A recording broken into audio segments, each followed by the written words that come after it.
and welcome to the Aerospace Village panel discussion on building communications across the aviation ecosystem. Hi, let me introduce myself. My name is Katie Trimble-Noble, and I'm the Director of Product Security Incident Response and Bug Bounty at Intel. So I run the Bug Bounty program as well as researcher outreach and engagement, and I've been really in the ecosystem for many years.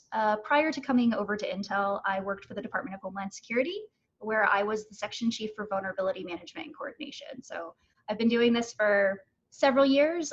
Throughout my career, I've coordinated and disclosed over 20,000 cybersecurity vulnerabilities. So I really want to jump in right now. We don't have a lot of time today, and I want to go ahead and introduce our panel. So we're going to ask everybody to go through and introduce themselves. So Randy, can we start with you? Yeah, hi, I'm Randy Talley. I'm a senior advisor with DHS's Cybersecurity and Infrastructure Security Agency. Been working in aviation for quite a while as a pilot, doing aviation security for DHS, and have been on the tri-chair, the DHS tri-chair for the aviation cyber initiative for the last 2.5 years. Awesome. Sid? Hi, everyone. My name is Sid Gejji. I work at FAA. I'm a manager within the Office of Information Security and Privacy. I've been with the agency about 14 years and in a variety of different roles. And I serve as the tri-chair for the FAA on the Aviation Cyber Initiative for the past 2.5 years as well. I am glad to be here. It's my first year at Defcon. A lot of smart people in the room, virtually, and I look forward to learning from you all. So glad to be here. Yeah, thanks. Welcome, Sid. Welcome to DEFCON. I hope this experience is awesome for you. You get a little bit of a different flavor this year. So John? Hi, my name is John Craig. I'm the Chief Engineer of Cabin Network and Security Systems at the Boeing Company. I've been there for around 34 years. I've worked in all sorts of systems groups on commercial airplanes, and my current role has me working all the cabin systems, the networks on the airplane. I work the development of the connectivity links, and I'm responsible for product security for commercial airplanes. I'm also the chairman of the Aviation I-SAC, and am really like to encourage people to look up that organization. It provides a great sharing opportunity in aviation. Thanks. Yeah, welcome. Jen? Hi, I'm Jen Ellis. I'm the VP of Community and Public Affairs at Rapid7. And I am probably the least of the aviation experts on this panel. When I say probably, I mean definitely. But I represent the voice of, I think, the security research community. And my job is to think about how do you leverage security research and insight and expertise to create social change that makes a more secure, safer world. Awesome, awesome. Jeff? Hi, I'm Jeff Troy. I'm the president of the Aviation I-SAC. I've been in that role for about 3.5 years. I also work for General Electric. I'm on the staff of the CISA at General Electric Aviation. And I'm on the board of directors of the National Defense I-SAC, so very engaged in the information sharing world. Prior to that, I was with the FBI for 25 years and left there in the cyber division, working the cyber criminal and national security cases. Glad to be here. Thanks. Yeah, happy to have you. Alan? Hi, I'm Al Burke, and I'm an Associate Deputy Director in the Air Force's Cyberspace Operations and Warfighter Communications. And I'm also the Department of Defense Chair for the Aviation Cyber Initiative. I come out of the Airspace and Missile Defense Operations community, and my primary focus in the ACI is on improving cybersecurity initiatives and resilience of derivative aviation capabilities where the DoD, interagency, and industry objectives intersect. Awesome, awesome. I'm excited to hear more about that later. So now that we've all kind of introduced ourselves and we have a good idea who we are and where we come from, you can see we have a just jam-packed panel full of awesome aviation, cyber, and researcher professionals here. So I'm really excited about it. Let's really just jump right in here. So today in this panel, we're going to talk a little bit about some current activities between government, industry, security, the security community, the responsible disclosure community, some information sharing, and some improved collaboration and coordination across the aviation sector. So really jam-packed. I want to step back just a little bit and explain and go through just a little bit of the groundwork on what the Aviation Cyber Initiative is. And so, Randy, can you talk really briefly about what the Aviation Cyber Initiative is and the tri-chair? Sure, Katie, love to. Aviation Cyber Initiative actually started probably around 5 years ago, the 2016 timeframe. It was originally focused on aircraft only. There was some testing that our DHS S&T folks were doing, and was of interest to everyone. And we've taken that, and a lot of things has happened since that initial surge or testing, if you will. The National Strategy for Aviation Security was published by the White House about a year and a half ago. We're getting close to 2 years ago. And it specifically was an update. The NSAS needed to be updated. It was dated back 2016. It was old, and it didn't include anything about cybersecurity, nor did it include anything about UAS. So that was a big upgrade, if you will, for the NSAS. It also defined the aviation ecosystem, which really helped us out. It kind of defines the swim lanes, if you will, for aviation security.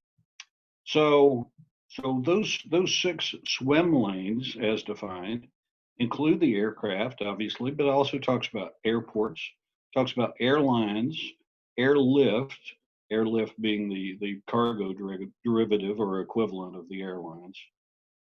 Talks about actors, which can mean anything from training to third-party vendors on the airport. It could be anything that has to do with people. And it goes into aviation management, which is all the infrastructure necessary to run the aviation environment. So all of those things are our swim lanes. It's a little easier for us, the Aviation Cyber Initiative, to talk about this when you're talking about the various swim lanes as opposed to a big amorphous blob. So what is the ACI? Well, I talked a little bit about it initially. A year ago, we were chartered by the Secretary of Homeland Security, the Secretary of Defense, and the Secretary of Transportation to be a tri-chaired organization.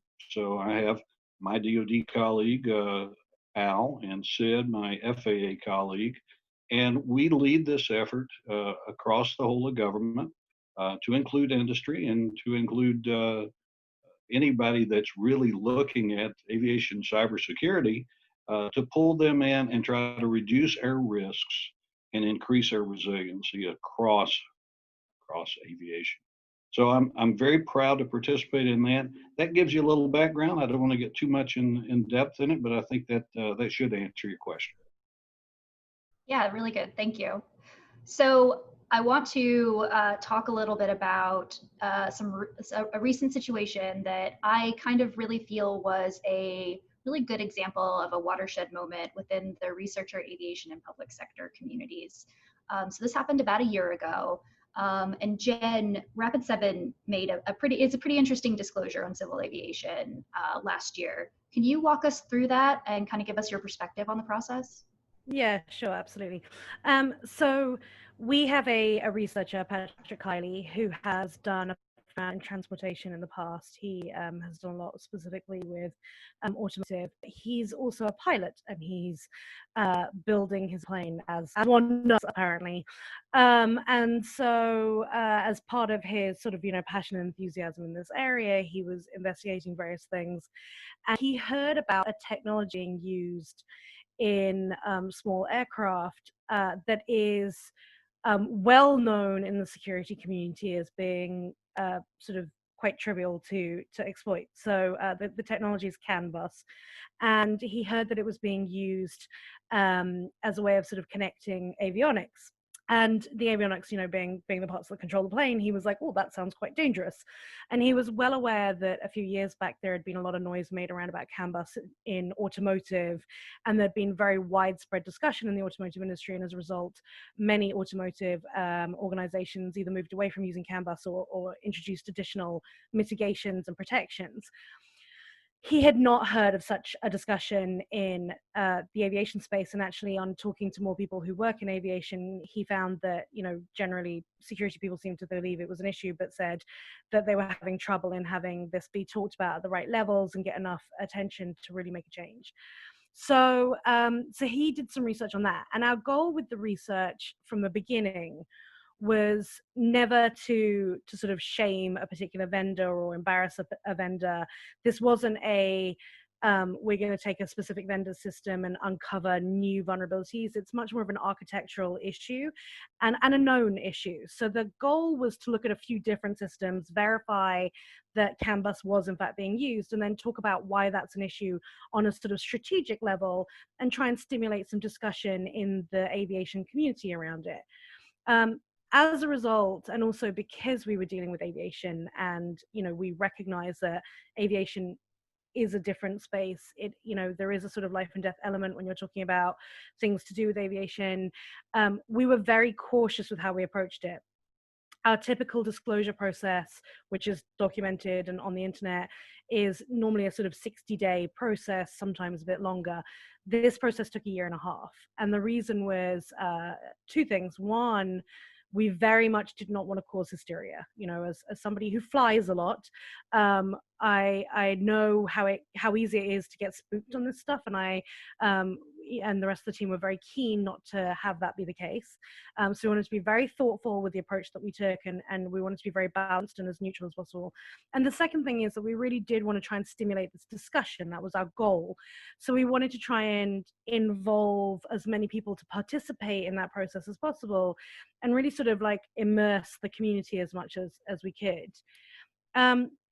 It was a somewhat mixed process. There's not a lot of tried and true ways of doing this in aviation, even for an organization like Rapid7, who've done a lot of vulnerability disclosure, a lot of vulnerability research over the years. Like aviation, is every sector is a little different, and aviation is certainly also a little different. And what we found was that generally, people, including many of the people on this call, were very, very generous with their time and their insight, their expertise. So we had a lot of people who were willing to talk to us, which was great, because we were worried at the beginning that that wouldn't be the case. But we also found that there was a bit of a flavor in the discussion that came across of, people sort of pointing out that we weren't aviation experts, and that physical security would take care of this, and that we weren't understanding how pilots work. Now, here's the thing: is certainly I'm not an aviation expert, and I was very glad to have input and have expertise from people who really are immersed in this space. It was a great learning for me, but in general, I think anybody who works in cybersecurity is always going to be a little leery of any sector that really leans hard on physical security as a response to cybersecurity challenges. And while we were very aware, always very aware, and acknowledged in the report that physical access was required to exploit this system, we're also very aware that these systems stay in place for a very long time, and that motivated attackers will find ways, particularly when you're talking about smaller aircraft, which might not have quite the same degree of physical protection that sort of larger commercial aircraft might. So that there was a little bit of that. And then I think Patrick probably felt a little bit affronted every time he got told that he didn't know how pilots worked, since he may not be a commercial pilot, but he has flown planes. So it was good to get the feedback. We were super grateful to have the ears and to have the feedback, and we certainly wanted to challenge our own assumptions. But what we did learn through the way is that, yes, it's always, I think with any coordinated vulnerability disclosure, and we are big advocates for coordinated vulnerability disclosure, it is critical and key to build empathy, to listen actively, to take on board feedback, and to challenge your own assumptions, and to try and build trust. Like, I think above all, trust is where you want to get to. But you also have to know when to hold the line on your, like, yes, challenge your own assumptions, but hold your line once you've done that and you've verified that your findings are as you think they are. So it was a good learning process for us. And I think in the end, the disclosure went well. One thing just before I wrap that I'll say is, I think part of the reason the disclosure went so well was because of the role that DHS CISA played. I think that having the Vulnerability Management Center part of CISA, which Katie was kind of running at the time, having you guys independently verify the research findings and then decide that it was a significant enough issue to put out your own alert to coincide with our report, that to me was a pretty big deal. It was actually kind of a game changer, I think. I can't say whether we would have bowed to pressure if that had not been the case, but I'm certainly very grateful that we didn't have to make that choice. So thank you. And thank you to everyone else on the call who helped educate us along the way and gave us their time and their feedback. Yeah, it's definitely a complicated situation. I think a lot of times it's difficult when you think about every sector is different, and your ICS systems, your embedded systems, your safety systems, they're very complex, and doing that coordination up and down the hardware stack is a little different than you would necessarily see in, say, a digital services sort of platform or in a general typical traditional software platform. So it's definitely learning, I think, for everyone, and there are some ups and downs in that. And I think that when you look at it, you have to take it for, we're going to look at climate versus weather. If we look at each individual disclosure, it's pretty tough, but in the end, we learned a lot. So Randy, can you talk a little bit about the DHS got involved in this disclosure? Can you talk a little bit about how DHS got involved in the disclosure and what role DHS took? Sure. We have the Vulnerability Disclosure Program that DHS runs. Great group of folks. As a matter of fact, I think Jay Angus is going to have a panel at the Aerospace Village on vulnerability disclosure. So I invite you to go and listen to that. Great folks. They approached me, great folks, including you, Katie, approached me and said, hey, I've got an aviation thing. I need to get it to you. Need you to understand, and we need to know kind of where we go from here. So I was able to get the briefing from Rapid 7. Actually got to read their final draft report, if you will. And you have to realize in aviation is a big thing. So I've got a big background in aviation, but the CAN bus, where it's installed, different aircraft vendors, it's a huge thing to try to go, oh yeah, I got this. So how important is it? Well, it did require physical access, so I could stand down a little bit from that. I think everybody understood that. But how does it affect commercial aviation? How does it affect small aircraft or the general aviation folks? So I said, look, we need to get it to two places. We need to get it to the FAA. They're the regulator. They should be aware of this because they need to make a risk assessment if it's a big thing. We also need to get it to the Aviation ISAC. Aviation ISAC has their members. They can quickly get it out to aircraft manufacturers and actually the folks who are building systems and determine, hey, what can I do with this, or what should I be doing with this in the future? I think this was the first time since the ACI has been stood up that we've had a vulnerability disclosure come to me. It's not the last time, but it was the first time. It was handled very well, I think, by Rapid 7. I think they understood going in. The physical access aspect was a big deal. The acknowledgement of that. It wasn't the sky is falling. It was, hey, this is an issue and we need to address it. And I love that part of it.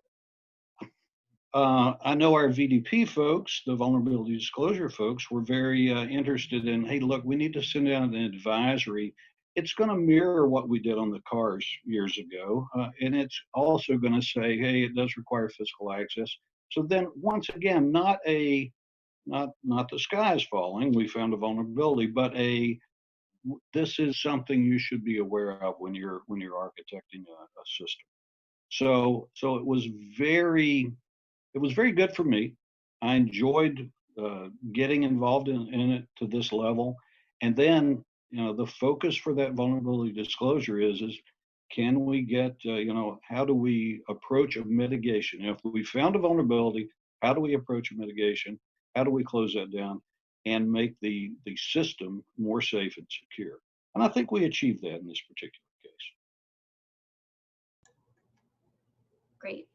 Yeah, we go back to that physical security, and I think overwhelmingly one of the big things that was very different from, say, this disclosure to a disclosure that we might see somewhere else is that this is more of an architecture. It depicts a lot of different things versus, say, one particular product and one particular version. And so just the impact was very awe-inspiring. We didn't know where things were, so we really had to rely on the subject matter experts, and we really had to bring in a lot of different people to ask and find out. And so, Sid, can you really quickly tell us about your work and how you were brought in and talked to some of your colleagues at the FAA and the safety that was involved in that? Yeah, sure. So, Randy kind of brought this up last year, and I think I agree with you, Katie. I think it was a watershed moment. It's a good way to describe it. We had a researcher that came forward with a vulnerability. Rapid7 came to us, and they said, "Hey, look, this is important. This is an issue." And so it really helped kind of spur a set of conversations within the FAA, both from our AVS, which is this aviation safety organization within the agency. The CISA was on the call, and it helped us, I think, really connect different offices. And so, granted, it's a physical security issue, and I believe the other thing that happened also was TSA was notified. That's the agency that's responsible for all of aviation security in the U.S. So it really helped us connect with different stakeholders and really lay the groundwork for a process. There's going to be a lot of back and forth in such situations between the safety engineers, the regulators, the researchers, and that's really, in my mind, very, very good, and it's healthy. We want to spur those types of conversations.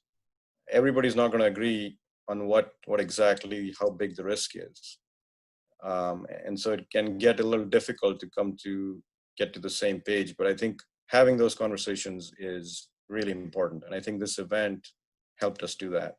So thanks to Rapid7, thanks to DHS and the A-ISAC for taking the lead on this. Yeah. So that actually leads us right into, Jeff, can you talk about the A-ISAC? And the A-ISAC is information sharing. And so if you really want to affect change, you need to get the information out there. You need to make sure that people understand. So can you talk to us about your involvement in this? Thanks, Katie. Yeah, so first off, we were just really highly appreciative of Rapid7's approach to this and allowing us to be invited in. Similarly to Randy and the rest of the folks at the Aviation Cyber Initiative for being so inclusive, letting us kind of get this information and be able to pass it out to the members. So like has been mentioned earlier, the Aviation A-ISAC's role in these security disclosures is really a connector. And, Jen highlighted how important it is for communication to be happening during these events. And typically when they start, it's really hard for a researcher to find the right person in the industry. We also mentioned here, though, that this was a little different. This is a technology that's broadly used across the industry, and it's actually something a lot of other folks plug into. Many times when a researcher has a particular disclosure they want to make, it's about one type of product. There's one vulnerability in some design of a specific component. When researchers want to get a hold of that company, frequently they're calling us because if you want to get a hold of somebody in the industry, it's a lot harder nowadays actually to find the right person, and we just happen to have them all connected in our community. But this one was different, and it was a great learning experience for us all because there was a little bit of a shorter window on the industrial side, but as we look back at the event, it really made a lot of sense because there wasn't somebody that was one particular company to take a look at this. This was more of everybody saying, hey, wait a minute, we're all plugging into this. We really need to take a look at this as a larger issue and as a systems issue. In the end, we did, and it's been mentioned as well, right? There was a physical security component. That is one component. But in the whole concept of layered security, physical security is just one layer. And when you find that there is an issue inside of any layer, the objective in a really good layered concept is to harden that layer. And this was a really good example of that. It's like, it doesn't matter if it's embedded in a lower layer. Let's get every layer as hard as it can possibly be and make it difficult for anyone to make that complete penetration.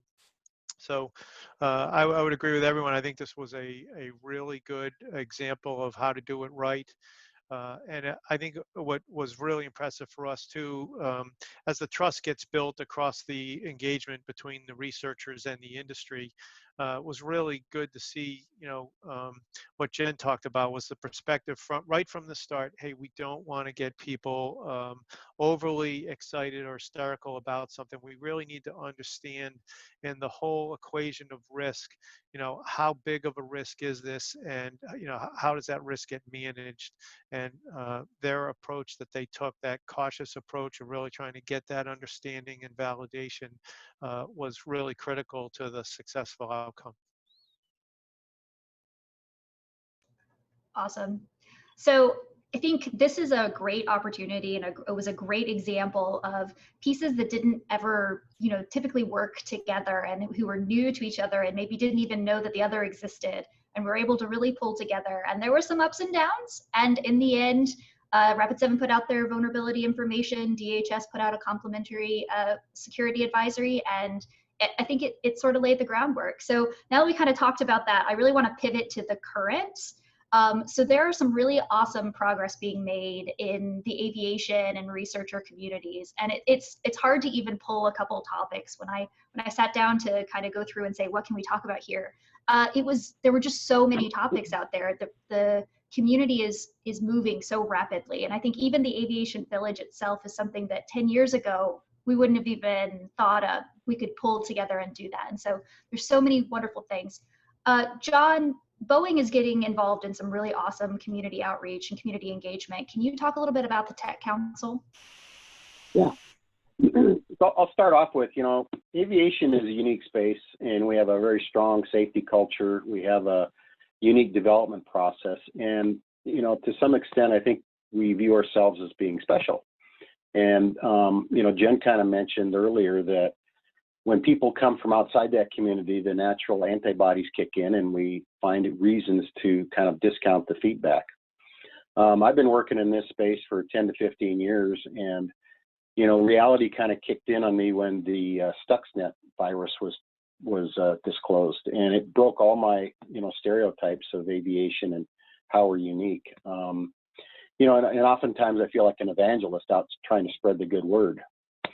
Well, last year was a significant milestone, and I'd say turning point for Boeing. A researcher got a hold of some of our executable code, reverse engineered it, and disclosed things that were actually quite surprising. I think we were surprised with the tools that allowed them to actually go in and, kind of view the code in a space where we didn't think was really possible. We actually spent a lot of time, several months, analyzing the code. We were in our lab. We have very extensive labs that replicate the airplane quite accurately. At the end of it, we actually went out onto an airplane. We brought all the systems engineers out to view it. We went through a bunch of scenarios. Some of the claims, we actually went well beyond the claims. We did a pretty thorough test on a 787. And at the end of that, our response, not knowing, it wasn't the real intent, but I think it was viewed as hostile. And I got that feedback from several folks, in the Aerospace Village. And so after our analysis disclosure, we held a meeting with a lot of key stakeholders. A lot of the airlines had a lot of questions for us. What do you think of this? Is it real? We gave our synopsis. A lot of the government folks, and Katie, you were in one of the meetings with us. We had a spirited discussion with lots of different government people, as you remember. And in that meeting, Katie kind of said, you know, John, you really need to reach out to these folks, and I can help you if you'd like. So we took that, we went internal to Boeing, and we had some spirited discussions because this is really uncomfortable. You know, changing how we've operated for a long time is not the easiest thing. But at the end of the day, we said, you know what, we need to do this because these people are out looking at our designs. They're not, you know, I don't think there's any ill will, but we need to embrace them and we need to learn from them. And so we set up this tech council, and we had several meetings trying to level set a little bit. It's a little hard via the phone.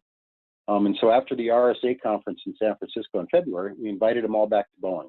And at Boeing, we kind of went over some of our design methodologies and, you know, met face to face. And that's real powerful to get to know people at a much more personal level.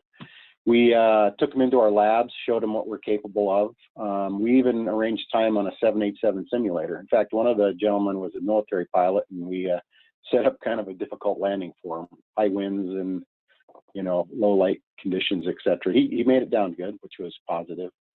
But I think it went a long way to mending the adversarial relationship. So as part of that, we have part of this team. They have some folks have a claim they'd like to investigate with us, and we were in the process of bringing them into Boeing, into our lab, to kind of evaluate that when, you know, the COVID hit, and that kind of had slowed us down a little bit. But, you know, I really want to embrace this, and I want to expand it. And, you know, at Defcon, we actually plan on bringing, you know, real hardware, setting up some kind of capture the flag event to kind of embrace this community much more. Another aspect of this, we actually matured our vulnerability disclosure process. It is now very easy to find on the Boeing website. At least I hope it is for folks. I was able to find it. And you can send your vulnerabilities encrypted. We provide that means. And we're starting to receive a lot of stuff in.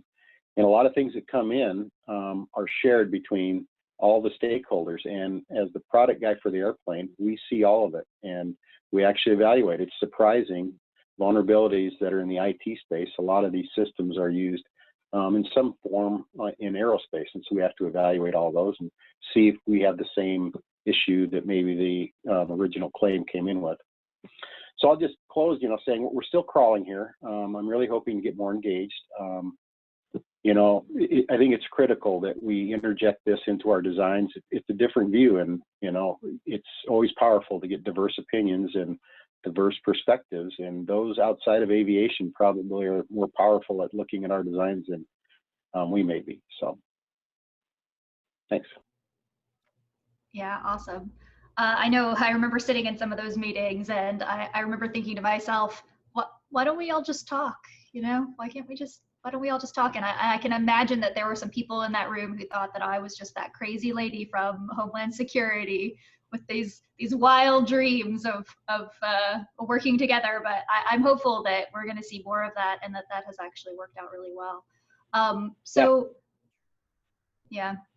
You know, we're still in steps here, and I would like to, you know, commend Boeing, because Boeing did all the hard work on that. You know, the hardest part is getting going and taking all of the steps that needed to happen in order to bring people in and really get down into the labs and get into the weeds, and that takes a lot of effort. And so, you know, I commend Boeing for that.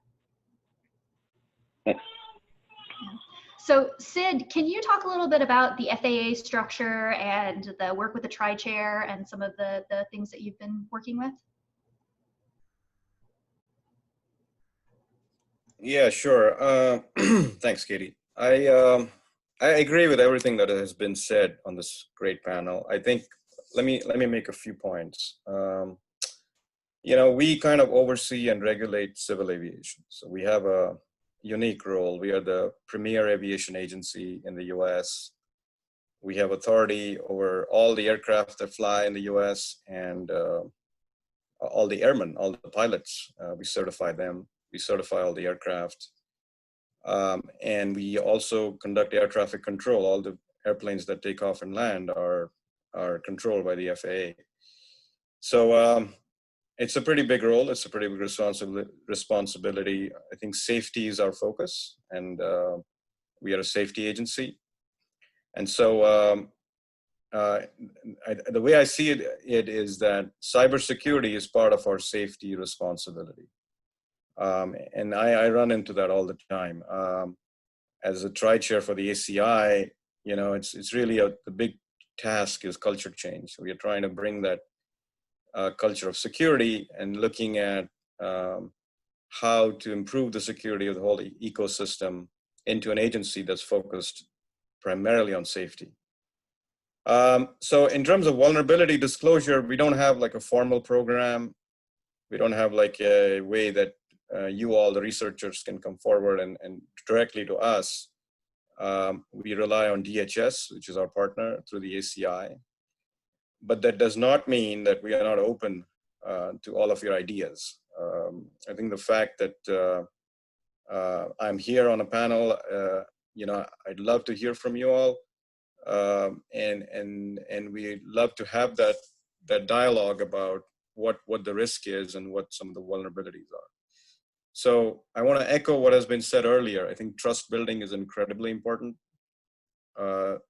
We all should come together, and like Katie said, we need to be talking all the time and exchanging notes and exchanging ideas. Let me share a quick story. About 2 years ago, I was at the Pentagon, and DoD has this team called Gen 5.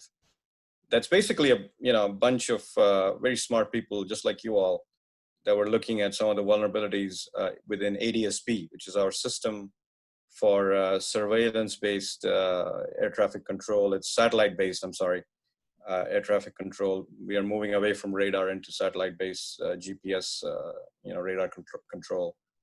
And so they had worked on this project for about a year to look at some of the vulnerabilities within ADSP, which is a huge investment for the FAA and for the American public. And I was with the CISA at the time and some other executives from FAA, and we just thought it was fantastic. I mean, to invite these researchers into the Pentagon and have them test an aviation system and hear some of their ideas. They actually came out with a report, which was super insightful. And we took it all the way to the National Security Council, and that has formed the basis for a lot of the follow-on work that's going on within ACI for ADSP. So, I told my boss, this is something we need at FAA too. We need a team like this to come in and test our systems and bring a completely different perspective than what the agency is used to. So that coming together of the researchers, of the research community, of the safety folks, of the air traffic controllers and the IT people, all that has to happen because it's really about bringing all those disciplines together to tackle, what is a very difficult sort of problem. I mean, we are looking at risks across the ecosystem. And so that conversation needs to happen between the different disciplines. I just did an online cyber course through Harvard a month or so ago. I finished it. It was like an 8-week class. Let me just share a couple of things. Every organization, including aviation, has operational risks, reputational risks, and legal risks when it comes to cybersecurity. So a cyber breach can cause huge damage, millions of dollars in terms of your operations, in terms of your reputation. Something to think about. Second is that we need a culture within cybersecurity where we reward people for being skeptical. You don't want to just kind of reward people who are sort of agreeing with what's going on. You want people to look skeptically at what's going on and tell you a different way to do things. We want to reward people who want to break things because that can lead to a more cyber secure posture. And a lot of the challenge that we face today as organizations has to do with information sharing, has to do with culture change and trust building. And so those are the tasks that we are all involved with. So information sharing should be happening all the time, and that's what the ACI is designed to do within the government between our 3 big departments and with industry. The last thing I want to say is also the fact that the aviation ecosystem faces a lot of state and non-state cyber threats. The threats are very real. There are known vulnerabilities within this ecosystem. We all recognize that. So that can impact the operations within the national airspace and civil flights. And the fact is, we got to tackle those threats and risks together. And so the FAA issues cyber situation reports today, which address specific equities across this ecosystem. And some of those are externally tailored to partners outside of FAA. So those include, other federal agencies and industry partners. And that's what I have. So thanks, Katie. Yeah, awesome. It's really exciting to kind of hear some of the things that get passed around and just really are exciting initiatives. The Pentagon has, I know, been deeply involved in aviation for, I was in the Air Force, so, since forever. And so it's really great to see these very, very established organizations get excited about working with research and breaking things. That just makes my day. So these are really awesome initiatives, and I'm really excited about them. I want to move to the future for a little while. We kind of talked about the past and we talked about the current, and then I want to kind of talk about the future really quick. And so I think the DoD's got kind of a really fun new initiative that I would love to hear more about, and I think it's called the In Factor. So Al, can you talk to us about the In Factor? Hey, sure, Katie. Hey, just as a little background before we dive right into the In Factor. So we talked a lot about identifying and sharing cyber vulnerabilities, sharing information. But going forward, the future is that we need to work together to close those vulnerabilities using a threat-informed, risk-based approach. And that points us to two trends the aviation ecosystem must address. Like Sid said, the first trend is the cyber threat to aviation is real and growing. So it's highly likely that advanced nefarious cyber actors, to include adversary nation states, will use cyberspace to steal our aviation intellectual property and to conduct cyber operations to damage the reputation of U.S. and allied aircraft and aviation industries to gain a competitive advantages for their own industries. And so from a national security perspective, improving the cybersecurity and resilience of our own nation's aviation ecosystem to counter this threat is key. And for the Department of Defense, we have to be able to project power, defend the homeland, and protecting critical aviation infrastructure is part of that. But there's one thing we acknowledge. This challenge is not something the Department of Defense or the government can do on its own. So recognizing these two trends, recognizing that trend, requires an increase in a public and private sector collaboration or whole of nation approach. I don't know if you're aware, but Congress recently chartered the Cyberspace Solarium Commission. And in this commission report, it identified the need to increase public and private sector collaboration. And the goal is to improve our speed and agility in addressing cybersecurity and resilience threats. And so the N factor that you referred to, which stands for the National Federation of Aviation Cyber Test Organizations and Researchers, the N factor, is a great example of how the Aviation Cyber Initiative is pushing to work on this. And so the thing that the Aviation Cyber Initiative does is, we bring together that whole of nation approach, bring together the cyber experts from federal agencies, state agencies, industry, our federally funded research and development centers, our university affiliated research centers, our national labs, all working together in the N factor to achieve 3 lines of effort. And those lines of effort are, one is to catalog, collaborate, and connect. And so, just at a top level, we talk about catalog. Our big push is to create a national level aviation cyber resource guide. And the goal of this resource guide is to be an online, accessible, and searchable database of aviation cyber research, development, test, and evaluation resources, expertise, facilities, and capabilities. And so if you're part of the N factor and you're working on an initiative to counter, to look at cyber fuzzing or any of these other kind of cyber trends, you could go to the resource guide and it'll give you a list of who's working in that space, what kind of capabilities they have to test, and more importantly, how you can get a hold of them to further collaborate. And so the collaboration is our second line of effort. You know, the goal of the collaboration is to create a persistent collaboration forum where these cyber experts, this whole nation approach, can get together and be able to spotlight or showcase capabilities, share information on projects, and more importantly, if like let's say for example, you're working a project on intrusion detection, cyber anomaly and intrusion detection. You can come to the N-Factor and present your project and give us asks. In the ask, the goal for the ask is that the N-Factor try to close those gaps. And when we talk about closing those gaps, we call that a connect.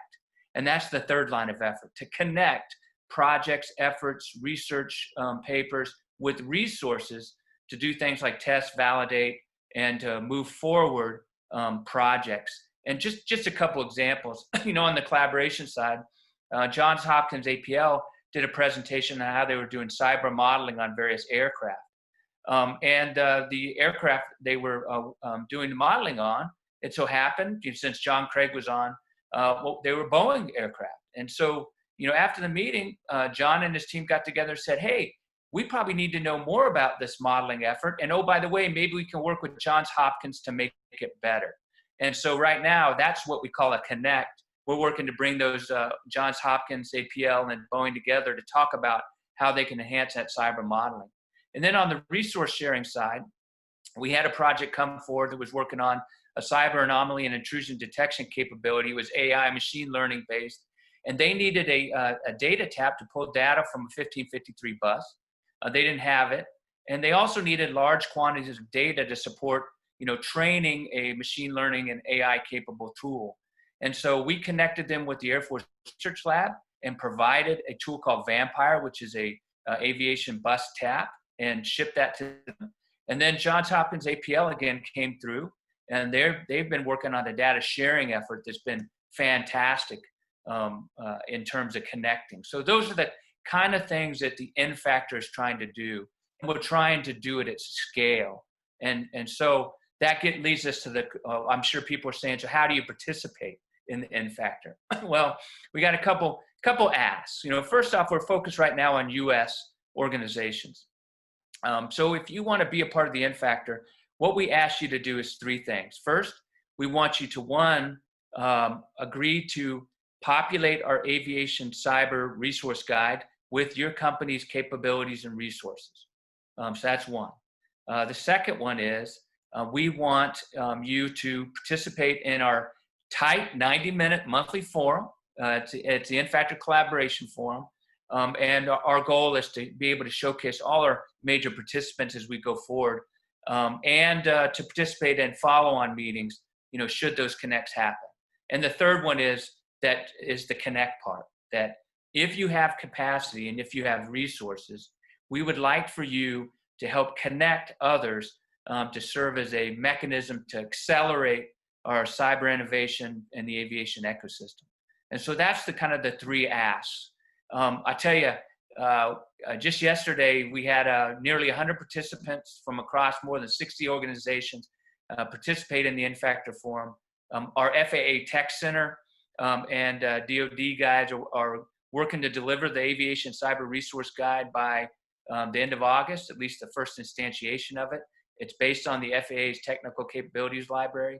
I would say, you know, N-Factor is growing. And I think it's exceeding many of our expectations. And what we want to do is get more people to work with us so we can do what I like to say, collaborate with effect. And so that's the N-Factor going forward, working to address the threat and to increase our public and private sector cooperation across the aviation ecosystem. So Al, let me ask you really quickly, is this initiative specific to military aviation, or is it open to civil aviation as well? No, it's not limited to military aviation at all. In fact, it's not a DoD initiative. It's an aviation cyber initiative. And so, you know, we have a charter to engage industry, and so we're working to do that in spades. And you know, at least a couple times a week, we're reaching out to bring our industry partners and really small businesses which we think the small businesses are real powerhouses in innovation. And, when we can connect them with the larger, big companies like the Raytheons and Boeings of the world, then we believe that we'll be able to accelerate aviation cybersecurity capabilities. Awesome. So we have about 8 minutes or so left. And so I really want to close up with some of our closing thoughts and some just kind of words of wisdom and things that we've learned from each one of the participants. So Randy, can we start with you? What are your words of wisdom, things to take away, closing thoughts? Things to take away. Well, I tell you what, Katie, I'm super proud of what we're doing under ACI. I think it's time that we reach out across the entire ecosystem and try to pull people together and have those conversations, address those vulnerabilities, and I think, frankly, I think this is beginning to work. Working for DHS CISA, I've got that outward look.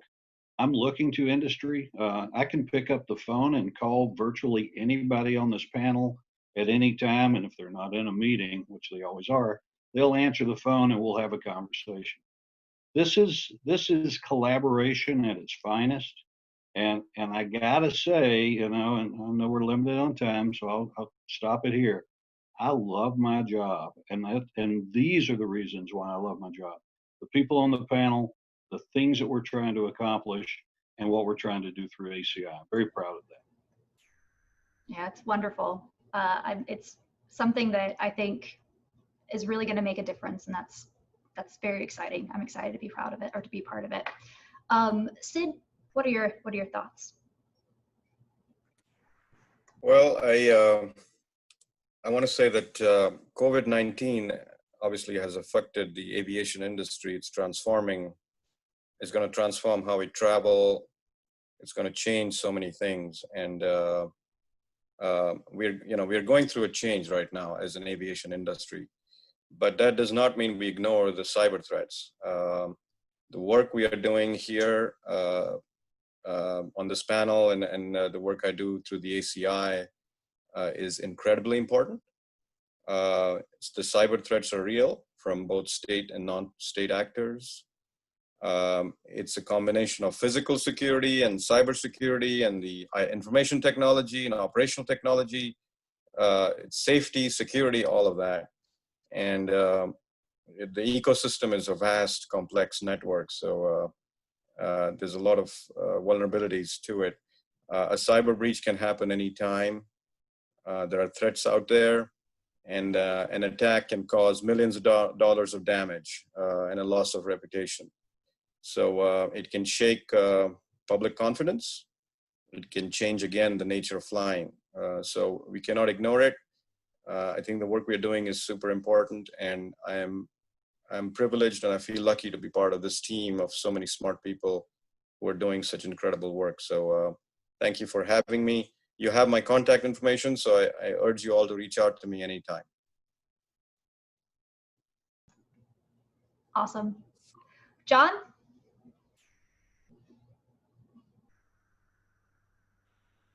So, the last year has been interesting, and we have got much more of a focus at Boeing on this. We do daily report outs to the board of directors. In fact, we have a champion on our board. We are leveraging our enterprise to not only help us with incident response, but helping to beef up our design guides. We have expanded our product CERT team, and we're being much more proactive at looking at things. And then we're looking at things across the board. How do you create a process to evaluate threats and risks? And we're looking into that. We're actually working with, industry and the government on, how do we do that effectively? But key is we're really starting to engage outside of aerospace. And I think that's going to be the thing that really helps us the most.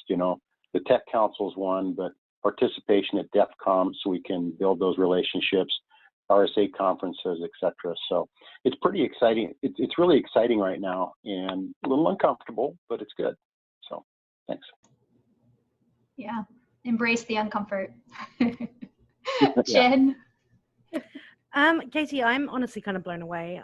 You know, I think the whole purpose of the Aerospace Village is to increase understanding and appreciation of the importance of cybersecurity in aviation, and to do so in a way that builds trust between the security community, the aviation industry, and the government, which all play a very, very important role in advancing cybersecurity in aviation.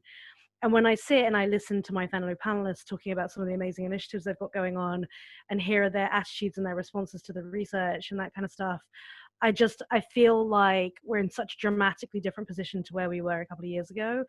And I hear people saying that they want to hear from the research community, they want to hear from the security community, they want to partner and collaborate. And that's an incredible opportunity. And I hope that anybody listening, particularly people who are participating in security research in some way, that they get a lot of hope and optimism from this, and feel that they can engage, and that they can build trust, they can build empathy, and they can get involved. Yeah, it's very exciting. I'm the trust and the relationships, I think, are some of the most important factors in all of this. It's getting involved. So yeah, getting involved. Jeff, information sharing, what have you got? What are your thoughts? Oh, well, thanks a lot. I think this has been a great discussion, and we only went through one example, but at the Aviation ISAC, we've had several of these events happen over the last couple of years, and each one of them pretty much follows this pattern of building a great relationship with a security researcher, finding out what a vulnerability is that they've discovered, and then going through that validation process of is it really an issue or isn't it an issue? And then, working through the remediations and disclosures when those have to happen. And, likewise, we have found this to be incredibly eye-opening. And I mean, so much so with the researchers, we've even hired one, which helps us tremendously, particularly in the work that we're doing now. So I am glad that there's been kind of this breakthrough, and that we're seeing, the bridge is being built, and only think it's going to get better. Awesome. Al, what are your closing remarks, closing thoughts? Okay, hey Katie. So kind of echoing across the board, I think the most important thing is one is we have to recognize that the threat is real, and we should learn from the maritime sector's NotPetya attack. We shouldn't have to wait until a serious cyber attack of our own on the aviation ecosystem occurs. And the key to preventing that is to embrace the idea that there's safety in the herd. We need to strengthen the aviation herd, by continuing to share information, vulnerabilities, and work together to address those vulnerabilities to improve our aviation cybersecurity and resilience. And so the threat's real, and there's safety in the herd. Terribly true, very true. So I guess my closing remarks then, I will say that the thing that I take away from all of these things is that I go back to coordinated vulnerability disclosure, and I say that coordinated vulnerability disclosure is an essential part of any security research. I think that everyone here and everyone that I've met from varying backgrounds all over the world, everyone has the same goal. We may not all speak the same language, we may talk past each other, but I think ultimately we have the same goal, and that goal is protecting the end user. It's reducing risk and making people safer. And so I think the last thing that anybody wants is to inadvertently put countless people's lives at risk, economic situation at risk, because we published a roadmap that, if that fell into the wrong hands, could just wreak havoc. So I go for coordinated vulnerability disclosure because it really is a balancing act. It's a process that allows us to mitigate to balance while we're trying to mitigate. So that's my closing advice. I feel like all of the progress that we've made is so wonderful. We have a long way to go. I think that I love the fact that we're all talking to each other and we're working together, but I want to make sure we know that there is a road ahead of us, and that road, to me, the future looks bright, and I'm excited for it. So Thank you guys for coming to the panel and listening to us. And if you have any questions, our contact information is up. I think there's going to be an opportunity for some live chat later at some point, so you'll be able to find out more information about that. If you have any questions or want to talk more to us, please feel free to reach out. I think everyone here would invite a conversation. So it was great talking to everybody today.